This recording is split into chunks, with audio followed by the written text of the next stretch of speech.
5 సోమవారాలు శంకుపూలతో శివుణ్ణి పూజించి పూజ పూర్తయ్యాక ఆ శంకుపూలు పారే నీళ్ళల్లో వదిలిపెడితే మీకు ఆర్థికంగా బ్రహ్మాండంగా కలిసి వస్తుంది.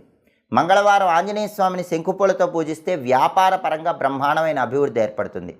బుధవారం విష్ణుమూర్తిని శంకుపూలతో పూజిస్తే వ్యాపారం, ఉద్యోగంలో తిరుగులేని విజయాలు వస్తాయి. అలాగే శనివారం నవగ్రహాల దగ్గరికి వెళ్ళి శని విగ్రహం దగ్గర శంకుపూలు పెట్టొస్తే జాతకంలో శని బలం లేకపోయినా బ్రహ్మాండంగా శని బలం పెరుగుతుంది. కాబట్టి శంకుపూలకు అంత శక్తి ఉంటుంది.